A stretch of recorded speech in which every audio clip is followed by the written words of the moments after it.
नमस्कार दोस्तों। आज फिर आपके साथ एक और टॉपिक पे बात कर रहे हैं। और जिस टॉपिक पे आज हम बात कर रहे हैं वो फील्ड में बहुत इम्पोर्टेंट है। वो इसलिए भी ज़रूरी है क्योंकि आजकल फील्ड में सबसे ज़्यादा उसी चीज़ का यूज़ होता है।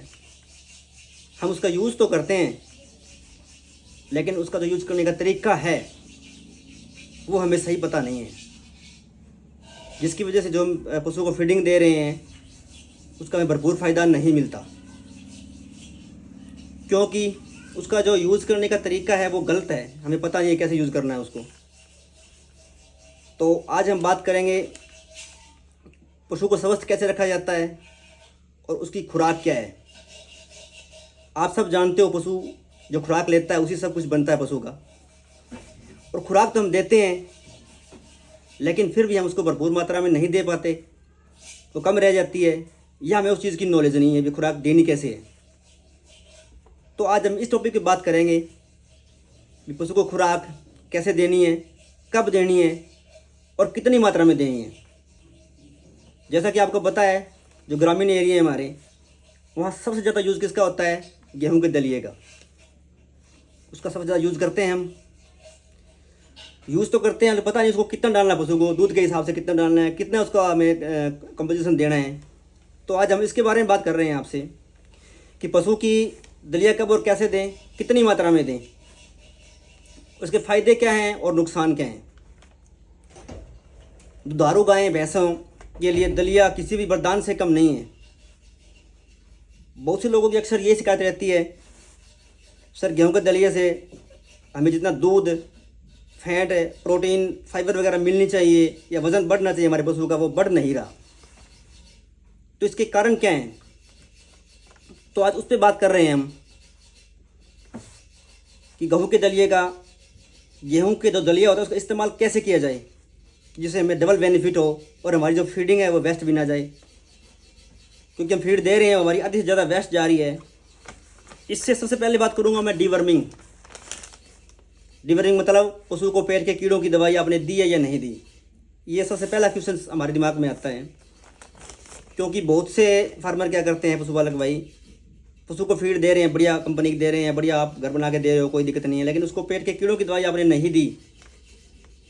तो वो जो फीड दे रहे हो आप, एक सर्वे के अनुसार जो हमने कॉपी में देखा या पढ़ा है या उसका हमने कॉम्बिनेशन बनाया है, अगर आप किसी बड़े पशु को डीवर्मिंग नहीं करा रहे यानी कि पेट के कीड़ों की दवाई नहीं दे रहे, तो उस पशु को मान लीजिए आप एक साल के अंदर 10 क्विंटल फीड खिला रहे हो। मैंने बहुत कम बताया है मात्रा, 10 क्विंटल अमूमन थोड़ा बताया है मैंने एक साल के अंदर। तो अगर हम डीवर्मिंग नहीं कराते यानी कि पेट के कीड़ों की दवाइयाँ नहीं देते, तो आप यूँ मानिए उसका 40% आप कैलकुलेट कीजिए। 40% कितना बनता है 10 क्विंटल का? चलो मैं बता देता हूँ आपको। वो बनता है 4 क्विंटल। हम पशु को फीड दे रहे हैं 10 क्विंटल, हम डीवर्मिंग नहीं करा रहे, पेट के कीड़ों की दवा नहीं दे रहे, तो जो 10 क्विंटल हम उसको फीड दे रहे हैं साल के अंदर, उसमें से 40% यानी कि 4 क्विंटल हमारी जो फीड है वो वेस्ट जाती है, क्योंकि वो कीड़े खा जाते हैं पेट के अंदर, पशु को नहीं लगती वो खुराक। वो हमारी गलती होती है क्योंकि हम पेट के कीड़ों की दवाई नहीं देते, पहले खुराक स्टार्ट कर देते हैं। जो अंदर परजीवी होते हैं पेट के कीड़ों के, वो ज़्यादा फीड मांगते हैं और वो ज़्यादा खुराक खाते हैं, तो पशु उससे राज़ी नहीं होता, आपको पता है उस चीज़ का। तो अगर आपने गेहूं के दलिए का सही इस्तेमाल करना सीख लिया तो उससे बढ़िया कोई फीड नहीं है। ये बात आप मेरी गांठ बांध लो, नोट कर लो। इसके बारे में बात कर रहा हूँ मैं। आप अगर आप सही इस्तेमाल करोगे दलिए का, वज़न तो बढ़ेगा ही बढ़ेगा, साथ में इम्यूनिटी भी बढ़ेगी। अगर इम्यूनिटी बढ़ेगी तो पता है आपको पशु बिल्कुल स्वस्थ रहेगा। अगर स्वस्थ रहेगा तो दूध की दिक्कत भी नहीं आएगी। अगर दूध आपको सही तरीके से लेना है तो फीडिंग यानी कि फीड के ऊपर आपको पूरा ध्यान फोकस करना होगा। पशु को हम फीड कैसे दे रहे हैं। फिर रही बात दूध के ऊपर आ जाती है, भी हमें कितने दूध पे कितनी फीड देनी चाहिए। आज मैं इस पर बात करूँगा, बताऊँगा आपको आगे कि कितने दूध पे कितनी फीड देनी चाहिए, इसके फ़ायदे क्या हैं, नुकसान क्या है अगर हम ज़्यादा मात्रा में फीड देते हैं। तो ये बताऊँगा मैं आपको। जैसे कि हम दलिया दे रहे हैं, दलिए के अंदर कार्बोहाइड्रेट बहुत ज़्यादा होता है। पता आपको इस चीज़ का। सबसे बड़ा स्रोत है कार्बोहाइड्रेट का दलिया, गेहूं का जो दलिया होता है उसमें बहुत ज़्यादा मात्रा में कार्बोहाइड्रेट पाया जाता है, जो पशु के लिए बहुत ज़रूरी है। अगर हम इसको सही मात्रा में देते हैं तो ये पशु के लिए एक वरदान से कम नहीं है। जिस पे बात कर रहा हूँ आज आपके लिए, बहुत ज़रूरी था ये बात करना। दलिया में कार्बोहाइड्रेट है, इससे एनर्जी बहुत ज़्यादा मिलती है, ऊर्जा मिलती है, ताकत मिलती है शरीर को, पता है आपको। अगर किसी पशु का एनर्जी बढ़ती है दूध भी बढ़ेगा, पता है आपको इस चीज़ का। एनर्जी के साथ दूध तो बढ़ना ही है। फिर अब दलिया कैसे देना है?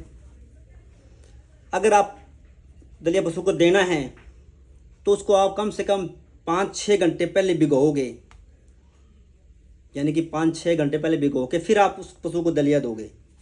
इसके ही फायदे आपको बता रहा हूँ मैं। अगर हम दलिया 5-6 घंटे भिगो के पशु को देते हैं, जो पशु की पाचन क्रिया होती है वो बहुत बढ़िया होती है, तो वो पचाने में बहुत ज़्यादा सहायता करता है। भिगा हुआ दलिया बहुत ज़्यादा इस चीज़ में रोल होता है दलिया का और पाचन शक्ति का। अगर हम भिगो के देंगे 5-6 घंटे पहले उसको, तो पाचन प्रक्रिया बहुत बढ़िया होगी पशु की, तो उसको पचाने में कोई दिक्कत नहीं आएगी। अगर हम इसको डायरेक्ट डालते हैं तो हमें इसको फ़ायदा नहीं होता, फाइबर्स की मात्रा भी इसमें ज़्यादा होती है, पता है आपको। जो कुछ चीज़ें ऐसी भी होती हैं जो नुकसान भी है उसका और फ़ायदा भी है। अब बात है इसका फ़ायदा क्या है हमें दलिया देने का। फ़ायदे के बारे में बताता हूँ मैं आपको। अगर हम संतुलित आहार बोलते हैं जिसे फीडिंग मात्रा में पशु को दे रहे हैं, जो उसको दूध के लेवल के हिसाब से उसे चाहिए। मान लीजिए आपकी गाय या भैंस, जैसे पहले गाय मान लेते हैं, दलिया हमें किसी फीडिंग के अंदर 25 से 30% ही देना है, इससे ज़्यादा नहीं देना। उसके बारे में आपसे बात कर रहा हूँ। मान लीजिए आपकी एक गाय प्रतिदिन 5 kg या इससे ऊपर दूध दे रही है, तो उसकी जो फीडिंग में दलिया हमें कितना देना है, क्योंकि इसका बहुत बड़ा रोल होता है फीड का। अभी कितनी फीड दें दूध वाले पशु को, हमारा पशु इतना दूध दे रहा है जी, इसको कितनी फीड दी जाए, इसके बारे में बात कर रहा हूँ मैं आपसे आज। तो मान लीजिए आपकी एक भैंस या गाय 10 किलो दूध दे रही है, तो उसको कितना दलिया चाहिए आपके हिसाब से, उस फीडिंग के बारे में मैं आपसे बात कर रहा हूँ। 10 kg दूध के ऊपर आपको जो मिश्रण होता है 10 किलो या 10 लीटर दूध बोलिए, तो उसके हिसाब से हमें 5 किलो मिश्रण देना होगा। 5 किलो उसको फीडिंग देनी पड़ेगी हमें। उसमें फीडिंग के अंदर हम ये जरूरी नहीं हम दलिया डाल रहे हैं, सारा दलिया अकेला नहीं डालना, उसमें 25-30% दलिया। उसके बाद जैसे कि मौसम के हिसाब से डाल सकते हैं हम, चूरी डाली, खल डाली, गर्मी है तो जौ डाल लिया, अगर सर्दी है तो उसमें बाजरा वगैरह डाल दिया हमने। वो कॉम्बिनेशन हम बना सकते हैं 5 किलो के हिसाब से कितना कितना डालना है हमें। वो फीडिंग्स है पशु के लिए, दूध के लेवल के हिसाब से बता रहा हूँ मैं आपको। यानी कि 10 लीटर दूध दे रही है, 5 किलो उसको फीड चाहिए ही चाहिए। शरीर को मेंटेन के लिए भी पता है आपको, अगर वो दूध बहुत ज़्यादा मात्रा में दे रहा है तो उसको कैल्शियम की ज़रूरत होती है, फास्फोरस की ज़रूरत होती है और प्रोटीन की भी ज़रूरतें होती हैं। जो प्रोटीन वगैरह दालें वगैरह हम डालते हैं, उसके मिश्रण भी डालेंगे, दालें भी डालेंगे, उस प्रोटीन के लिए डालते हैं, उसमें ज़रूरी होता है, पता है आपको, डाल रहे हैं हम। तो उसके बाद क्या होता है कि मौसम चेंज हो जाता है। अभी हम सर्दी से गर्मी में जा रहे हैं जैसे कि, या गर्मी से सर्दी में आ रहे हैं, वो फीड आप चेंज कर सकते हो। गर्मी आ रही है तो आप जौ वगैरह डाल सकते हो, उसके अंदर मक्की वगैरह डाल सकते हो। अगर सर्दी में जा रहे हैं तो उसमें बाजरा डाल सकते हैं हम, पता है आपको, मौसम के हिसाब से चेंज करना पड़ेगा हमें बाजरा। वो फीड का हिसाब होता है, एक लेवल होता है फीड का जो हम उसको इंक्रीज़ करवा रहे हैं।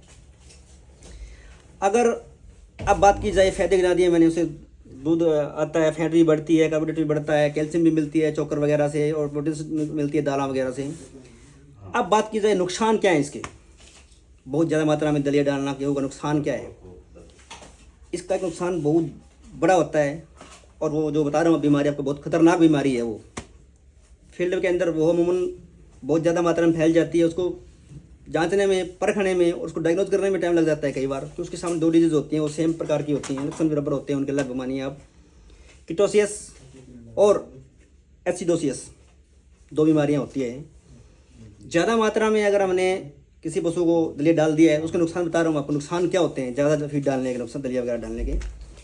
अगर हमने ज़्यादा दलिया डाल दिया किसी पशु को, तो उसमें एक बीमारी होती है एसिडोसिस, उसको बोलते हैं रूमन एसिडोसिस। ये हो जाती है पशु के अंदर। चारा बिल्कुल नहीं खाएगा, सुस्त हो जाएगा, बिल्कुल लंगड़ा के चलेगा, शरीर इकट्ठा हो जाता है उसमें, तो ये बहुत खतरनाक बीमारी होती है एसिडोसिस जिसे बोल रहा हूँ मैं आपको। इसको पशु से हमें बचाना है।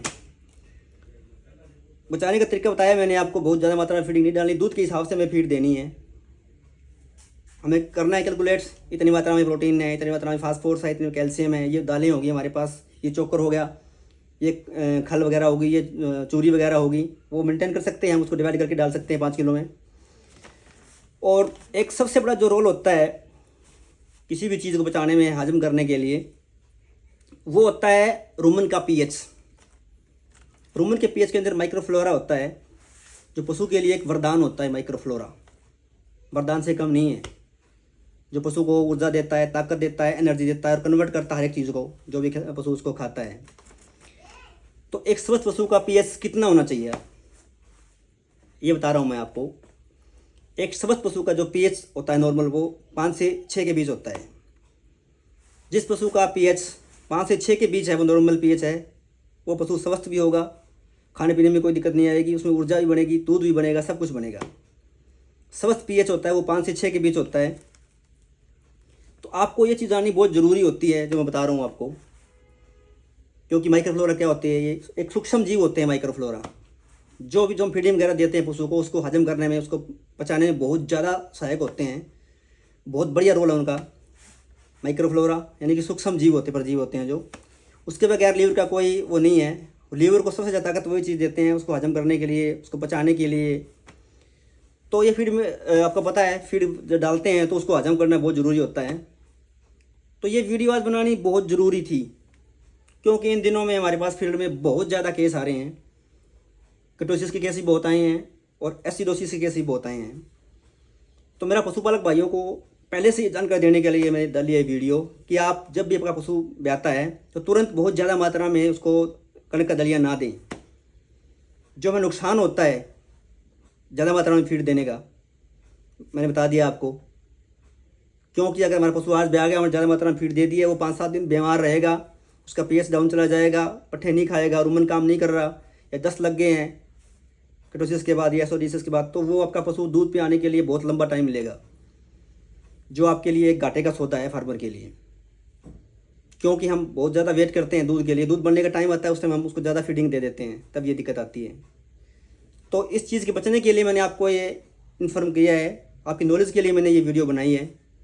आपको इस वीडियो का ध्यान रखना है, और आगे से आपको अगर मेरी वीडियो देखनी है तो उसके शेयर, लाइक और ज़रूर करिए। धन्यवाद।